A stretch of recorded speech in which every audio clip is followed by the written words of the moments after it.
ధన్యవాదములు. నా పేరు శర్మిష. నేను కుమార్ హై స్కూల్లో 5వ తరగతి చదువుతున్నాను. గౌరవనీయులైన ప్రధానోపాధ్యాయులు, ఉపాధ్యాయులు, తల్లిదండ్రులు మరియు నా ప్రియమైన మిత్రులందరికీ 80వ స్వాతంత్ర దినోత్సవ శుభాకాంక్షలు. స్వాతంత్రం అంటే కేవలం బానిస సంఖ్యలు తెంచుకోవడం మాత్రమే కాదు, ప్రతి భారతీయుడు తన బాధ్యతను నిజాయితీగా నిర్వర్తించడమే నిజమైన స్వాతంత్రం.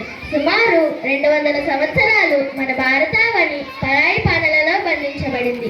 అందరూ భరతమాత ముద్దు బిడ్డలు. తల్లి స్వాతంత్రం కోసం వారి ప్రాణాలను త్యాగం చేసి తల్లి భారతికి స్వేచ్ఛా వాయువులను అందించారు. 1947 ఆగస్టు 15న మనకు స్వేచ్ఛ లభించింది. వారి త్యాగాల వల్లనే నేడు మనం స్వేచ్ఛగా చదువుతున్నాం, మాట్లాడుతున్నాం, మన కలలను సాకారం చేసుకునే అవకాశం పొందుతున్నాం. దేశభక్తి అంటే కేవలం యుద్ధ రంగంలో పోరాడటం మాత్రమే కాదు, పాఠశాలలో క్రమశిక్షణగా ఉండడం, పర్యావరణాన్ని కాపాడటం, ప్రజాస్తులను సంరక్షించడం, నిజాయితీతో జీవించడం కూడా దేశ సేవే. మన దేశ భవిష్యత్తు మన చేతుల్లోనే ఉంది. నేటి విద్యార్థులే రేపటి శాస్త్రవేత్తలు, వైద్యులు, ఉపాధ్యాయులు, నాయకులు, సైనికులు. కాబట్టి మంచి పౌరులుగా ఎదిగి మన దేశాన్ని ప్రపంచంలో అగ్రస్థానంలో నిలపడం మనందరి బాధ్యత.